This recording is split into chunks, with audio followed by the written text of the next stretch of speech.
Hello student, welcome to my YouTube channel Shiv Shakti classes. मैं अजय उपाध्याय एक बार फिर आप लोगों के समक्ष उपस्थित हुआ हूं। आज हम यह वीडियो क्लास 12th मैथ के लिए बना रहे हैं। क्लास 12th मैथ के वेक्टर अलजेब्रा में कुल हम 5 वीडियो अपलोड कर चुके हैं। यह हमारा 6वां वीडियो बन रहा है। तो देखिए, यह वीडियो भी क्रैश कोर्स से ही रिलेटेड है और इसमें भी यूपी बोर्ड एग्जामिनेशन से रिलेटेड महत्वपूर्ण क्वेश्चन लिए गए हैं जो विगत वर्षों में पूछे गए हैं। देखिए, ये सब क्वेश्चन लगभग हर वर्ष पूछे जाते हैं, इस वर्ष भी पूछे जाते हैं। इनको निश्चित तौर पर आप पढ़िए और बहुत ही इजी लैंग्वेज में पढ़िए। अगर किसी ने पीछे नहीं पढ़ाई किया हुआ है तब भी उसको बढ़िया से अच्छे से समझ में आ जाएगा। तो देखिए, सबसे पहला क्वेश्चन हम लिए हुए हैं। प्रश्न 1 है, यदि सदिश lambda I cap plus 4j cap plus 3k cap और 4i cap plus 2j cap minus 4k cap परस्पर लंब हैं तो लैम्डा का मान ज्ञात कीजिए। तो देखिए, ऐसे क्वेश्चन देखिए हम पीछे भी बता चुके हैं, इनके कुछ कंडीशन होते हैं। सबसे पहली बात तो एक बात जान लीजिए, जैसे अगर वेक्टर ए व वेक्टर बी परस्पर लंब है, ध्यान में रखिए, वेक्टर ए व वेक्टर बी परस्पर लंब हैं, परपेंडिकुलर हैं। तो देख लीजिए, हमने पीछे के वीडियो में बताया था, बहुत अच्छे तरीके से हम बताए हैं। आप निश्चित तौर पर जाके पीछे का वीडियो भी देख लीजिए, बहुत इंपॉर्टेंट बताया गया है। उसमें बताया गया है कि अगर ये वेक्टर ए और वेक्टर बी परस्पर लंबवत है तो vector A dot vector B बराबर 0। हमेशा याद रखिए, अगर वेक्टर ए और वेक्टर बी परस्पर लंबवत हैं तो उसका कंडीशन होता है, उसकी शर्त होती है, आप vector A dot vector B बराबर 0 तुरंत लिखिए। Vector A dot vector B equal to 0 तुरंत लिख देना चाहिए, उसमें कुछ नहीं करना है।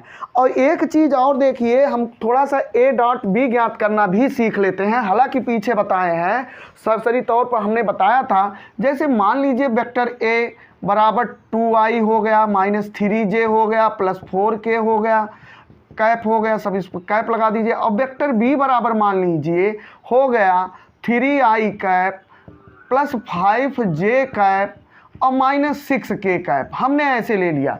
अब देखो, vector A dot vector B कैसे ज्ञात करते हैं, इसको थोड़ा सा ज्ञात करने का हम प्रैक्टिस कर लेते हैं। तो यहाँ पर कुछ करना नहीं है, 2i cap minus 3j cap plus 4k cap और dot 3i cap plus 5j cap और माइनस 6k कैप। एक चीज़ आप देखिए, अगर आपको हमने पीछे के वीडियो में बताया है, हम उसका लिंक डिस्क्रिप्शन में डाल देंगे, आप देख लीजिएगा। I cap dot i cap equal to क्या होता है, A1 होता है।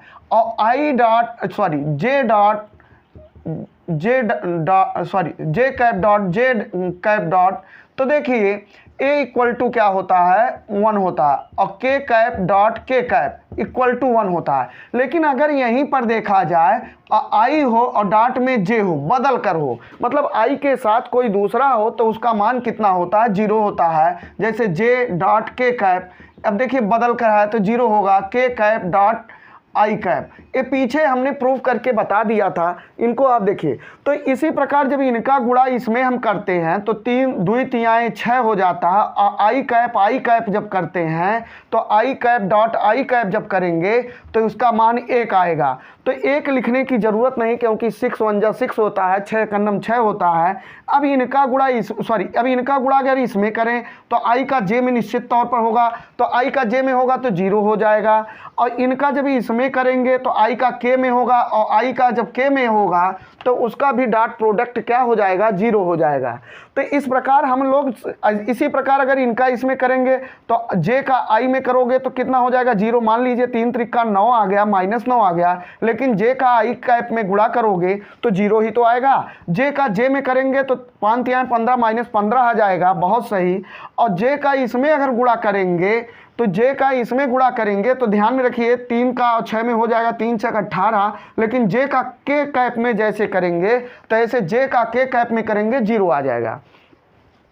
तो इसलिए हम यही चीज़ करना है। आपको करना क्या है, करना शॉर्टकट तरीके से इतना सारा गुणा नहीं करना होता है। इनका भैया गुणवा इनके साथ कर लेते हैं और इनके सामने के अंक का गुणा किया कीजिए। ठीक, जैसे 2 तिहाई 6, 2 तिहाई 6 ऐसे कर लीजिए। अब जे वाले का गुणांक 3 है और इसमें जे वाले का गुणांक लिख लीजिए। ऐसे हम लोग गुणा करते हैं। तो पहले सामने के चिन्हों का गुणा करिए, माइनस और प्लस का गुणा माइनस, और 3 पच्चे 15। ध्यान से देखिए, बहुत अच्छे तरीके से समझ सकते हैं। अब इनका देखिए, एक के कैप है तो के कैप वाले का गुणा के कैप में करिए। आप डायरेक्ट ऐसे कर लिया कीजिए। ठीक, तो जैसे 6 चौक 24, लेकिन कोई भी गुणा करने से पहले सामने के चिन्हों का गुणा करते हैं। तो इनके सामने प्लस है, इनके सामने माइनस है, प्लस और माइनस का गुणा माइनस, 4 छक 24। और अच्छा देखिए, के कैप का गुणा करोगे तो कितना आएगा, 1 आएगा।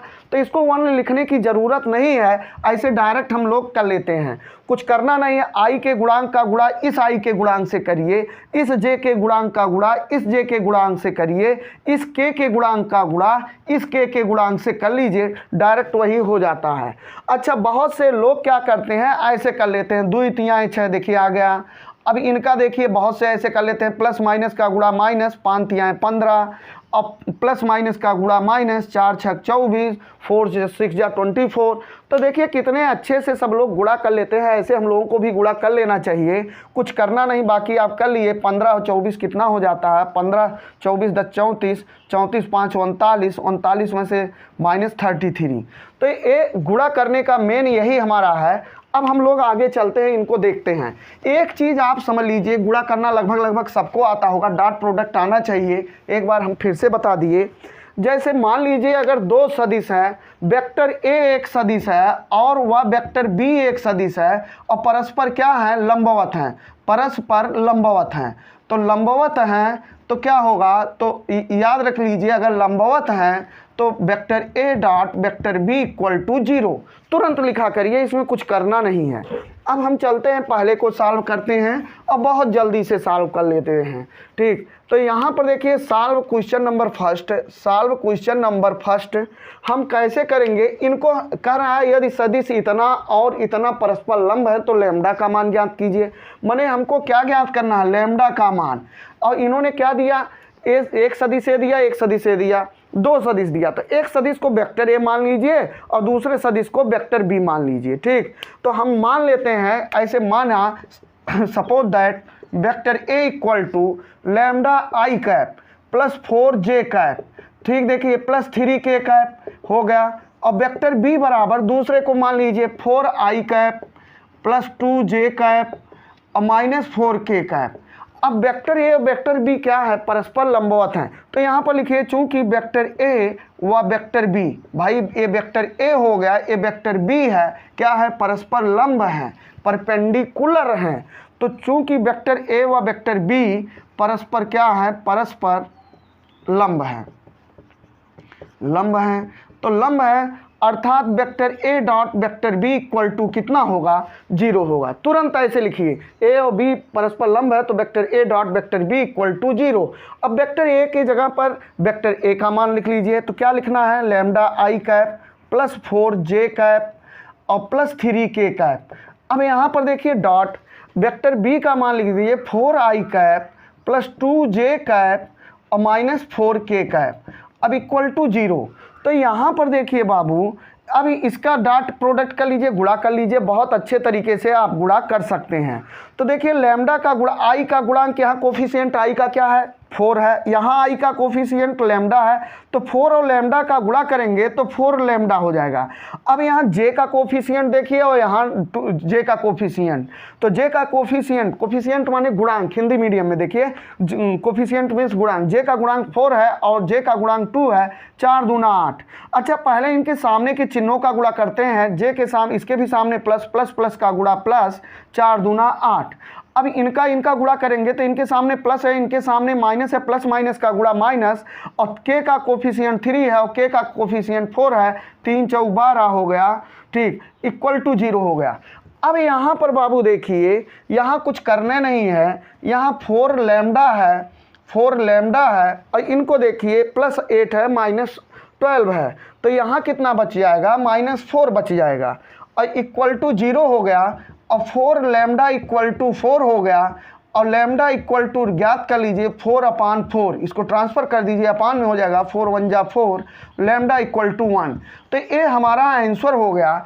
इसी प्रकार से अगर आप चाहो तो क्वेश्चन नंबर 2 भी हल कर सकते हो, सेम इनको भी वेक्टर ए वेक्टर बी मान लीजिए, और इसी प्रकार से इसको भी हल कर सकते हैं। ध्यान में रखिए, दोनों क्वेश्चन आप स्वयं से कर सकते हैं। ये अक्सर 1 नंबर में आ जाता है, 1 से 2 नंबर में आ जाता है।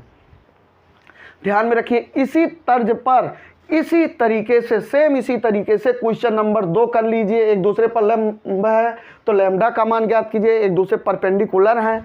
और दूसरा क्वेश्चन भी देखिए, vector A equal to I cap plus 4j cap plus 3k cap, और वेक्टर बी बराबर, यहाँ मानना भी नहीं है, हम तो माने थे, बराबर 4i cap plus 2j cap plus lambda cap. तो लैम्डा के किस मान के लिए वेक्टर ए व वेक्टर बी परस्पर लंबवत होंगे?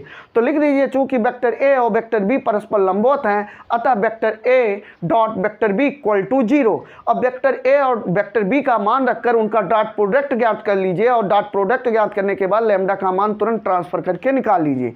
तो बहुत अच्छे तरीके से आप इसको कर सकते हैं, और सब लोग कर सकते हैं। और करके आप कमेंट बॉक्स में कमेंट करके आंसर जरूर दीजिए, हम आपके कमेंट को निश्चित तौर पर चेक करते हैं और चेक करेंगे। ठीक, अब हम चलते हैं, एक ऐसा इंपॉर्टेंट क्वेश्चन लेते हैं जो दीर्घ उत्तरी में आता है, और बहुत अच्छे तरीके से हम बताएंगे आपको। ये लगभग हर साल पूछा जाता है, हमको पूरा उम्मीद है इस वर्ष भी ये क्वेश्चन पूछा जाएगा। तो हम एक नया क्वेश्चन लेते हैं। अब देखिए, हमने एक ऐसे क्वेश्चन को लिया है जो यूपी बोर्ड एग्जामिनेशन में लगभग हर साल पूछे जाते हैं। जैसे एक क्वेश्चन है, दिखाइए कि सदिशों वेक्टर ए व वेक्टर बी के लिए सदैव mod vector A plus b is less than और इक्वल देन मॉड वेक्टर ए प्लस मॉड वेक्टर बी होता है। देखिए, 2019 और 2020 में पूछा गया है। यह बहुत ही इम्पॉर्टेंट क्वेश्चन है। यूपी बोर्ड एग्जामिनेशन में कई सेट पेपर में बनते हैं, किसी ना किसी सेट में यह क्वेश्चन निश्चित तौर पर रहता है।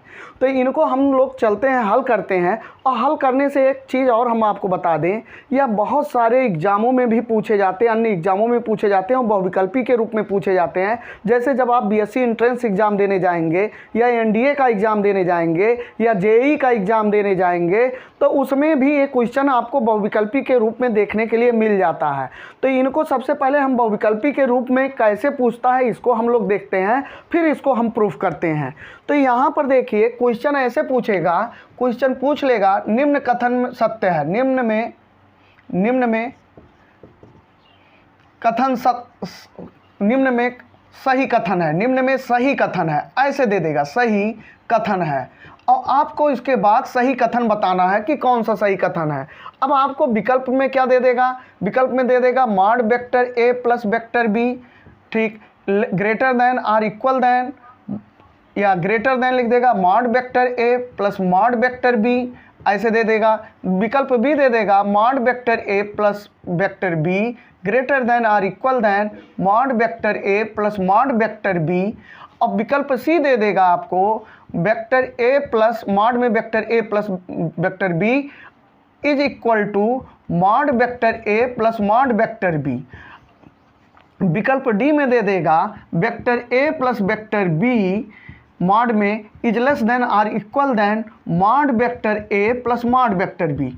तो देखिए इसमें कौन सा आंसर सही होगा? इसमें जो सिद्ध करना है भैया ना, वही कथन सत्य होगा। देखिए सिद्ध यही करना है, mod vector A plus vector B is less than और इक्वल देन मॉड वेक्टर ए प्लस मॉड वेक्टर बी। तो हमारा ये विकल्प डी ही सही होगा, बाकी 3 अन्य विकल्प गलत होंगे। तो देखिए जो सही तरीके से नहीं पढ़े हैं उनको ये चीज़ें नहीं आता है। हम आपको बहुत विधिवत तरीके से बता रहे हैं, हर चीज़ क्रम से देखते जाइए, बहुत अच्छे तरीके से आप सीखते जाएंगे। अब चलते हैं हम इस क्वेश्चन को देखते हैं, इसको कैसे हल किया जाता है। तो देखिए इस क्वेश्चन को हल करने से पहले हमको कुछ बेसिक चीज़ें आना ज़रूरी है। इस क्वेश्चन को हल करने से पहले हमको इसको हल करने से पहले कुछ बेसिक कॉन्सेप्ट जानना ज़रूरी है। देखिए यह क्वेश्चन बहुत ही इजी, बहुत अच्छे तरीके से है, लेकिन एकदम कॉन्सेप्ट पर है। तो इसको देखिए, लगभग जितने लोग देख रहे हैं सबको समझ में आएगा। अगर वो पहले भी नहीं देखे हैं वीडियो तब भी समझ में आएगा। तो इसको ध्यान से देखिए। सबसे पहले मान लीजिए कोई त्रिभुज हो गया, ऐसे कोई त्रिभुज हमने ले लिया, ए ले लिया, ए बी सी मान लीजिए। अब त्रिभुज हमने जब ले लिया तो त्रिभुज के सदिश योग का नियम हमने आपको पढ़ाया है, त्रिभुज के सदिश योग का नियम, त्रिभुज के सदिश योग का नियम। तो इसको त्रिभुज के सदिश योग का नियम आप समझ लीजिए। ठीक, एडिशन लॉ ऑफ, देखिए triangle, addition law of triangle. तो देखिए यहाँ पर हमने क्या बताया था, जैसे हमने पहले या दूसरे वीडियो में बताया था, अगर हम ए से बी वेक्टर ले लें, मतलब वेक्टर ए बी ले लें, और फिर बी से सी वेक्टर की तरफ चलें, बी से सी की दिशा हो जाए, ए से बी की तरफ फिर बी से सी की तरफ, तो वेक्टर बी सी लिख लेते हैं। तो हम इसको इक्वल टू लिख सकते हैं, स्टार्टिंग हमने ए से किया था और समाप्त हमारा सी पर हो रहा है, तो इसको हम लिख सकते हैं वेक्टर ए सी। ऐसे आप चाहे जैसे लिखिए, आप ऐसे भी लिख सकते हैं b c plus c a, vector b c plus vector c a equal to vector b c plus vector c a equal to vector b a, ऐसे भी आप लिख सकते हैं। तो इसको ध्यान से एक तरीके से आप देख लीजिए, जैसे मान लीजिए एक दूसरा वेक्टर हमने ले लिया पी क्यू आर। अब हमने मान लीजिए ऐसे लिखा Q R, vector Q R plus vector R P, तो इक्वल टू हम क्या लिख सकते हैं, वेक्टर क्यू पी। ये सब लोग जानते होंगे और पीछे के वीडियो में, पहले या दूसरे वीडियो में बताया गया है, तो इस रूल को आप सीख लीजिए। अब देखिए इसमें दूसरा रूल भी हम समझ लेते हैं। ये तो त्रिभुज के सदिश योग का नियम है। ये किसका नियम है, त्रिभुज के सदिश वेक्टर, ठीक है, वेक्टर एडिशन। तो यहाँ पर देखिए त्रिभुज के सदिश योग का नियम है। अब हम रेखा गणित का एक त्रिभुज का नियम सीखते हैं, रेखा गणित में, जो कक्षा 9 कक्षा 10 में बताया गया होगा। देखिए कक्षा 9 कक्षा 10 में हमको बताया गया है, एक हम त्रिभुज ले लेते हैं, इसमें एक प्रमेय हमको पढ़ाया गया है, किसी भी त्रिभुज की किन्हीं दो भुजाओं का योग, किसी भी त्रिभुज की किन्हीं दो भुजाओं का योग सदैव तीसरी भुजा से अधिक होता है। तो कोई त्रिभुज का ले लीजिए किन्हीं भी दो भुजाओं का योग, जैसे ए बी प्लस, सॉरी यहाँ सी लिख लेते हैं, A B plus B C. अब दो भुजा हो गया, एक भुजा ए बी हो गया, एक भुजा बी सी हो गया, तो ये ज़्यादा होगा ए बी और बी सी। अगर दोनों को जोड़ दिए तो ए सी से ज़्यादा होना चाहिए, ठीक है। चाहे यहाँ पर ए सी लिखिए चाहे सी ए लिखिए, यहाँ वेक्टर का यूज हम नहीं कर रहे हैं, रेखा गणित कक्षा 9 का यूज कर रहे हैं, ठीक। जैसे मान लीजिए अगर हमने ऐसे लिख दिया पी क्यू आर, तो हमने क्या बताया, P Q plus Q R, P Q plus Q R, इसका मान दोनों का योग सदैव तीसरे से ज़्यादा होगा। मतलब इनका योग अगर कर लिए तो तीसरे से ज़्यादा होगा। कोई भी दो भुजा का योग जो है तीसरी भुजा से अधिक होता है, यही चीज़ हमको सीखना है। अच्छा देखिए इसको और आगे थोड़ा सा हम सीख लेते हैं, एक चीज़ और सीखते हैं। मान लीजिए ऐसे देख लीजिए, अब हम फिर से सदिश में आ जाते हैं, वेक्टर में आ जाते हैं। फिर से देखिए, फिर से हम वेक्टर में आ गए। जैसे मान लीजिए एक त्रिभुज हमने ले लिया ए बी सी, तो चलिए ए बी सी ले लिया, हम एक वेक्टर ए बी लिखते हैं, ए से बी की दिशा, ए से बी की दिशा को क्या कहते हैं, वेक्टर ए बी। बी से सी की दिशा को क्या कहते हैं, वेक्टर बी सी। और सी से ए की दिशा को वेक्टर सी ए। ध्यान से रखिए, ए से बी की दिशा को वेक्टर ए बी, बी से सी की दिशा को वेक्टर बी सी, और सी से ए की दिशा को क्या बोलेंगे, सी ए बोलेंगे। ऐसे हमने लिख लिया। तो अब देखिए मान लीजिए इसकी लंबाई बतानी हो, इसकी ए बी की लंबाई बतानी हो, तो भैया अगर किसी की दिशा पता है, सदिश पता है, तो उसमें माड लगा दीजिए तो उसकी लंबाई पता चल जाएगी। मतलब वेक्टर ए बी की लंबाई, भुजा ए बी की लंबाई कितनी होगी, भुजा ए बी की लंबाई यहाँ पर ऐसे मत लिखिएगा, ये लंबाई नहीं बताता है कि आप माड वेक्टर ए बी लिख देंगे बस लंबाई हो जाए, नहीं। ये लंबाई तब होगा जब आप माड लगाकर वेक्टर ए बी लिखेंगे। मतलब अगर हम इसमें माड लगा देंगे तो इनकी लंबाई पता चल जाएगी। ये वेक्टर बी सी है, अगर माड लगा देंगे तो बी सी की लंबाई पता चल जाएगी। अब BC की लंबाई ज्ञात करना है तो BC की लंबाई कितना होगा, माड वेक्टर BC, ठीक है। इसका सदिश दिया है, अगर उसके सदिश पर माड लगा देंगे तो उसकी लंबाई, उसका परिमाण पता चल जाता है, उसका मापांक पता चल जाता है। अब CA की लंबाई ज्ञात करना है तो चाहे AC दिया रहे चाहे CA दिया रहे, तो इसमें अगर हम ऐसे माड लगा दिए तो इनकी लंबाई पता चल जाएगी। अच्छा 1 मिनट और हमको आप बता दीजिए, अगर मान लीजिए ऐसे हमने लिख दिया, ऐसे इसको हमने लिख दिया वेक्टर A, इसको लिख दिया वेक्टर B, इनकी लंबाई बताना हो तो कोई दिक्कत नहीं, इसकी सदिश दिया है ना, वेक्टर A दिया है तो वेक्टर A दिया है तो इसकी लंबाई बताना है, तो इसकी पूरी की लंबाई कितना हो जाएगा, माड वेक्टर A। इसी वेक्टर A में माड लगा दीजिए तो इनकी लंबाई पता चल जाता है। इसी में इनकी लंबाई BC की बताना है तो यहाँ इनकी सदिश दिया गया है वेक्टर B, इनकी स्थित सदिश दिया गया है वेक्टर B, तो इसी में माड लगा दीजिए तो क्या हो गया, मॉड लगा देंगे तो उसका मापांक आ जाएगा, मतलब इनकी लंबाई पता चल जाएगी। ठीक, तो इस चीज़ को हम समझते हैं और एक बार हम देख लेते हैं। मान लीजिए कोई रेखा है, ऐसे हमने एक रेखा ले लिया, ए लिख लिया, बी ले लिया, चलिए, और सी ले लिया।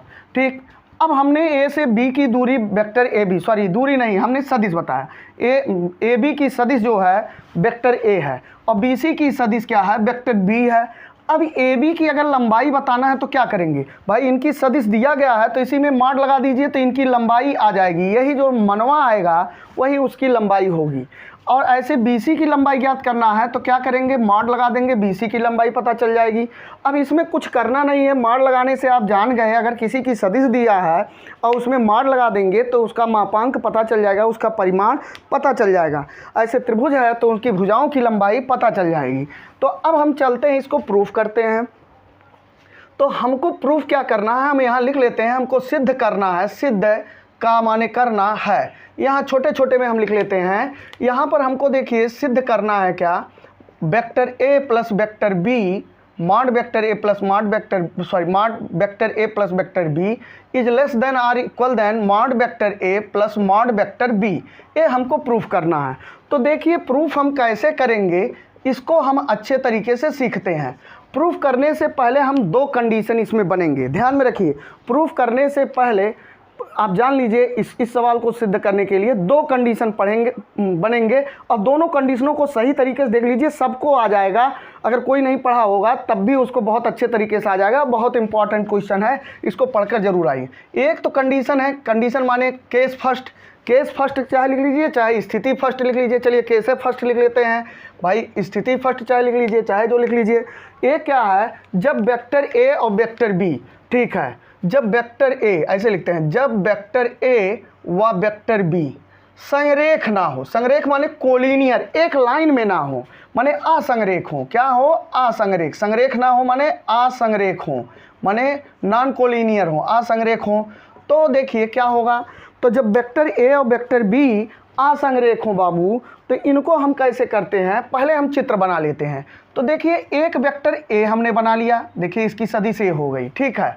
और दूसरा वेक्टर बी हमने बना लिया, वेक्टर बी, इसकी सदिश हमने इधर बना दिया, ठीक। तो वेक्टर ए और वेक्टर बी देखिए एक रेखा में है, कहीं नहीं दिखाई दे रहे होंगे, लाइन में है ये नहीं है। वेक्टर ए अलग है, वेक्टर बी की दिशा ए है। ध्यान से देखिए, ऐसे परीक्षा में भी चित्र बनाइएगा। अब हम क्या करते हैं, वेक्टर ए हो गया, ये वेक्टर बी हो गया। अब इसको हम यहाँ से रचना कर देते हैं, ऐसे ऐसे रचना कर दीजिए।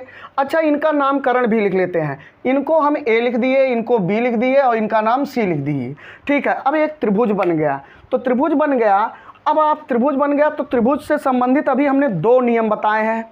एक त्रिभुज के सदिश योग का नियम, और दूसरा रेखा गणित के त्रिभुज का नियम कि दो भुजाओं का योग तीसरी भुजा से अधिक होता है। तो दोनों नियम यहाँ पर यूज करिए। फिर से देखिए, हमने यहाँ पर क्या बताया, त्रिभुज का नियम बताया। त्रिभुज के दो नियम, एक वेक्टर में और एक वेक्टर से हटकर कक्षा 9 तो कक्षा 10th के रेखा गणित में बताए हैं। तो दोनों का यूज करिए। तो सबसे पहले हम लोग क्या करते हैं, त्रिभुज के सदिश योग का नियम लिखते हैं। तो यहाँ लिखेंगे त्रिभुज के सदिश योग के नियम से। थोड़ा सा हम इधर लिखते हैं, नहीं देख लेते हैं कि वीडियो में कट तो नहीं रहा है, नहीं कट रहा है, बढ़िया से आ रहा है। तो देखिए यहाँ पर क्या है, त्रिभुज के सदिश योग का नियम, त्रिभुज के सदिश योग का नियम, सदिश योग का नियम सब लोग जानते हैं। त्रिभुज के सदिश योग का नियम बाबू देखिए, ए वेक्टर धन ए वेक्टर। एक मिनट और थोड़ा सा आप यहाँ पर एक चीज़ और लिख लेते हैं, ठीक है। हमने वेक्टर ए क्या है, वेक्टर ए बी को, ए से बी की दिशा को वेक्टर ए कहा गया है। तो ऐसे लिख लेते हैं, यहाँ पर वेक्टर ए बी बराबर, या यहाँ माना लिख लेते हैं, माना वेक्टर ए बी बराबर वेक्टर ए, और वेक्टर बी सी बराबर क्या लिख लेते हैं, वेक्टर बी सी बराबर वेक्टर बी। कोई दिक्कत नहीं, बहुत आसानी से एकदम चित्र में दिखाई दे रहा है, वही बात हमने लिखा है। अब वही बात चलते हैं, त्रिभुज वाले नियम पर चलते हैं। तो सदिश योग का नियम, ठीक है, त्रिभुज के सदिश योग का नियम, त्रिभुज के सदिश योग का नियम, एडिशन लॉ ऑफ ट्रायंगल, ठीक है। सदिश, त्रिभुज के सदिश योग का नियम।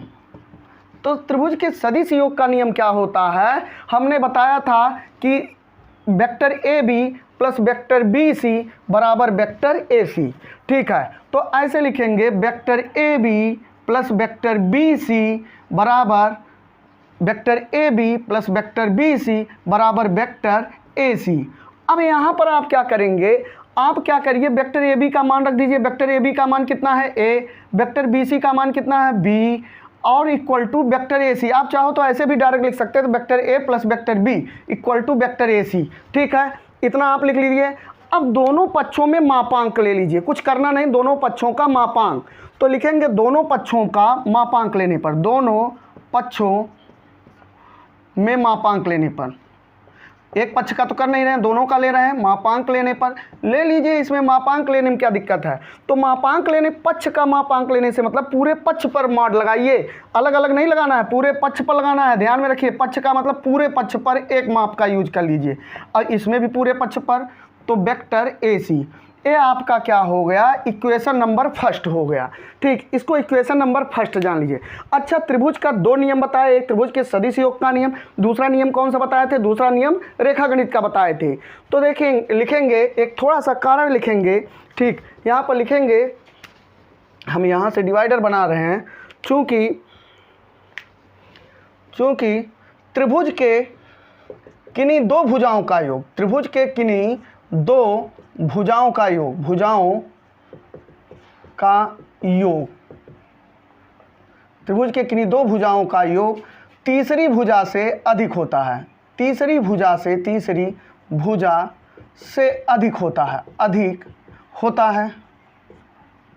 तो कोई दिक्कत नहीं, इसमें बहुत आसानी से आप कर सकते हैं। तो इसका मतलब चूंकि माने कारण हमने लिख दिया कि त्रिभुज के किन्हीं दो भुजाओं का योग तीसरी भुजा से अधिक होता है। ये कहाँ पता चला, कक्षा 9 में पढ़े होंगे, अगर पढ़े होंगे तो बहुत अच्छे तरीके से आ रहा होगा।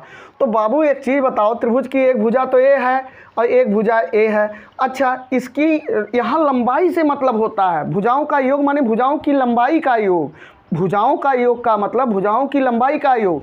यहाँ लंबाई से नहीं मतलब था, ठीक है, यहाँ तो सदिश था, सदिश योग का नियम, यहाँ पर लंबाई के योग का नियम है। ठीक है, तो अब इनकी लंबाई अगर आपको ज्ञात करना है तो ए बी है, ए बी की लंबाई, ए बी की स्थित सदिश क्या है, वेक्टर ए है, ए बी की स्थित सदिश क्या है, वेक्टर ए है। तो हम इसको निश्चित तौर पर लिख सकते हैं वेक्टर ए प्लस, अब बी सी दूसरी भुजा, बी सी की सदिश क्या है, सॉरी, अच्छा इसकी देखिए वेक्टर ए है ना, तो लंबाई ऐसे नहीं हो जाएगा, ये तो सदिश है, जब तक इसमें मॉड नहीं लगाओगे तब तक लंबाई कहाँ से आएगा। तो इनकी लंबाई, ए बी की लंबाई ज्ञात करना है तो मॉड लगा दीजिए, मॉड वेक्टर ए। अब इनकी लंबाई बी सी की लंबाई, वेक्टर बी सी की लंबाई, वेक्टर बी सी की लंबाई क्या है, वेक्टर बी है, तो वेक्टर बी है लेकिन मॉड लगाओगे, ठीक है, उसकी सदिश वेक्टर बी है, मॉड लगाओगे तो उनकी लंबाई हो गई, मतलब ए बी की लंबाई धन बी सी की लंबाई हो गई। दो भुजाओं का योग हुआ कि नहीं, एक भुजा ए हुआ और एक भुजा ए हुआ। अब इनका योग क्या होगा, तीसरी भुजा से ज़्यादा होगा, तो ज़्यादा का निशान लगा दीजिए, इधर ज़्यादा, इधर मुँह खुला है तो इधर बड़ा वाला रहेगा।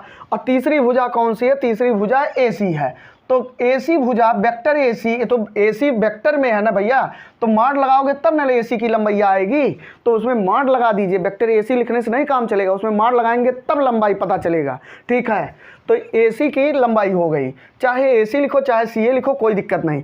अब ये हमारा जो है, अब ये हमारा कौन सा रूल हो गया, ये हमारा देखिए दूसरे रूल के हिसाब से हो गया। अच्छा, एक चीज़ और थोड़ा सा चेंजिंग कर लेते हैं, vector A plus mod vector B is greater than. अच्छा, मॉड वेक्टर ए सी का मान देखिए एकदम झलक रहा, दिखाई दे रहा है, ठीक है, एकदम झलक रहा है। देखिए मॉड वेक्टर ए सी का मान क्या है, मॉड वेक्टर ए प्लस वेक्टर बी, तो यही मनवा हम लिख लेते हैं, मॉड वेक्टर ए plus vector B, mod vector ए प्लस वेक्टर बी। और यहीं पर रूल लिख देते हैं कि थोड़ा सा नोटिफिकेशन लगा देते हैं कि समीकरण फर्स्ट से, समीकरण फर्स्ट से, तो समीकरण फर्स्ट से आपने लिख दिया इसको। अब देखिए ये हमारा जो समीकरण बनेगा, ये समीकरण 2 होगा, ठीक है, समीकरण 2 होगा। अब एक चीज़, केस फर्स्ट था जब ए और बी आसंरेख हों, अब हम एक दूसरा केस यूज करेंगे, केस सेकंड, यहाँ पर लिखेंगे केस सेकंड।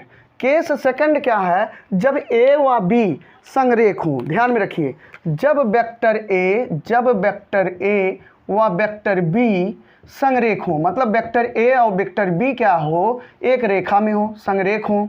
ठीक, अच्छा एक चीज़ बताइए, हम एक लाइन ऐसे ड्रा कर लेते हैं, ऐसे, ये देखिए एक रेखा में है, हमने यहाँ पर 3 बिंदु ले लिया ए, एक बिंदु ले लिया बी और एक बिंदु ले लिया सी।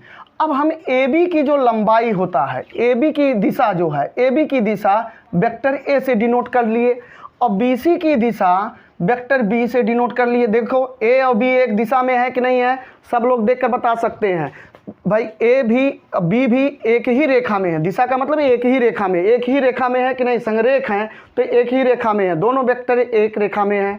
तो अच्छा एक चीज़ आप बताओ, अगर हमको वेक्टर ए बी की लंबाई ज्ञात करना हो, ए बी की लंबाई, तो इसकी स्थित सदिश तो दिया गया है ना वेक्टर ए, तो इसी में माड लगा देंगे तो इनकी लंबाई आ जाएगी।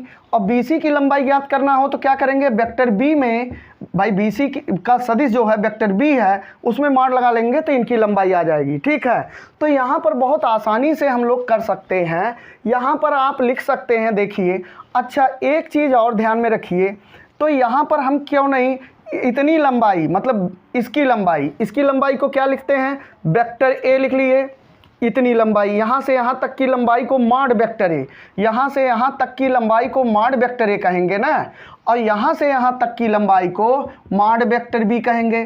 तो माड वेक्टर ए धन माड वेक्टर बी, ध्यान से देखिए, इतनी लंबाई धन इतनी लंबाई बराबर पूरे की लंबाई होगी कि नहीं, इतनी लंबाई धन इतनी लंबाई बराबर पूरी लंबाई भाई एक ही रेखा में है, यहाँ से यहाँ तक की दूरी धन यहाँ से यहाँ तक की दूरी बराबर शुरू से लेकर अंत तक की दूरी।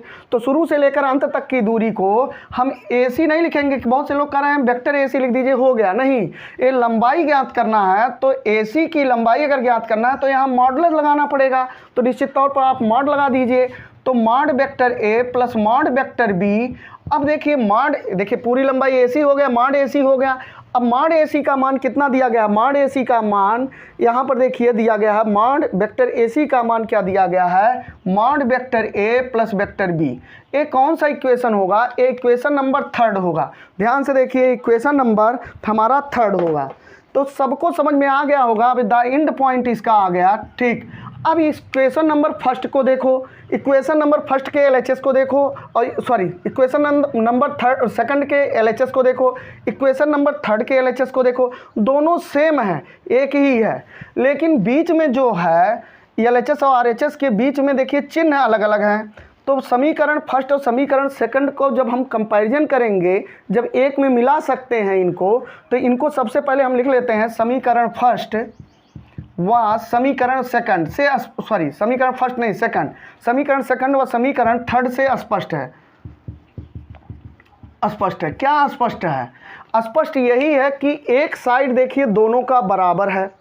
ठीक, तो जब बराबर है और इस साइड में ये चीज़ है तो इनको हम देखिए एक साइड में ग्रेटर देन है और बीचवा में एक टू इक्वल टू है, तो इनको हम मिला के दोनों को माने स्पष्ट है, दोनों को मिलाने पर तो mod vector A plus mod vector B is greater than भी लगा दिए। और इसी साइडिया में यही चीज़िया ए है, यही चीज़िया ए भी है, यहाँ बराबर है तो यहाँ बराबर का भी निशान लगा लिए। ठीक, तो देखिए इनसे एकदम, और आरएचएस भी देख लीजिए, आरएचएस भी सेम है, ध्यान से देखिए आरएचएस भी सेम है, तो कोई दिक्कत नहीं। वेक्टर ए प्लस मॉड वेक्टर ए प्लस वेक्टर बी एकदम हमारा ये प्रूफ हो गया, हेंस प्रूफ्ड हो गया। देखिए यही तो सिद्ध करना था। समीकरण 2 और समीकरण 3 को मिलाइए, दोनों चीज़ें सेम है, खाली चिन्ह अदल बदल कर है। ठीक है, इसमें ग्रेटर देन है, इसमें इक्वल देन है, इसमें ग्रेटर देन, इसमें इक्वल देन, तो दोनों को चिन्ह को एक में मिक्स कर लीजिए तो ग्रेटर देन और इक्वल देन। ऐसा आप अगर इंटरमीडिएट मैथ पढ़ रहे हैं तो हमको लगता है कई बार कर चुके होंगे, बहुत ज़्यादा इस पर समझाने की ज़रूरत नहीं, आपको ऐसे समझ में आ जाना चाहिए। तो ये हमारा क्या हो गया, हेंस प्रूफ्ड हो गया भैया जी, हेंस प्रूफ्ड इस प्रकार सिद्ध हुआ। तो बहुत अच्छे तरीके से हम लोगों ने सिद्ध कर लिया। एक निश्चित तौर पर इसको पढ़ के यूपी बोर्ड एग्जामिनेशन में जाइए। अगर हमारा ये भैया वीडियो समझ में आ रहा है तो निश्चित तौर पर आप हमारे चैनल को सब्सक्राइब करिए, लाइक करिए, शेयर करिए, कमेंट करिए, निश्चित तौर पर लगाइए। बहुत अच्छे तरीके से, बहुत व्यवस्थित तरीके से और बहुत जिम्मेदारी तरीके से हम आपको बताते हैं कि पूरा प्रयास करते हैं कि आपको 100 to 100% समझ में आ जाए, जटिल से जटिल क्वेश्चन समझ में आ जाए। ऐसा नहीं है कि आप इंटरमीडिएट यहाँ पढ़ के इसके बाद की सेवाएं भी हमारी बहुत ज़्यादा हैं कि जब तक आप लक्ष्य नहीं प्राप्त कर लेते हो, तमाम सारे कॉम्पिटिटिव एग्ज़ाम के भी वीडियो पढ़ते मिलेंगे, बहुत सारे वीडियो आपको मिलते चलेंगे। तो हमारा और आपका जो संबंध है बहुत लंबे समय तक रहेगा। आप हमारे चैनल के सब्सक्राइबर बनिए, सदस्य बनिए, इस परिवार के सदस्य बनिए, बेझिझक बनिए। हम आपको अच्छा सिखाएंगे ही, कुछ उसमें कुछ गड़बड़ करने वाले नहीं हैं, अच्छे से अच्छा बताने का ही प्रयास करेंगे। ठीक है, तो आज के लिए इतना ही। जय हिंद, धन्यवाद।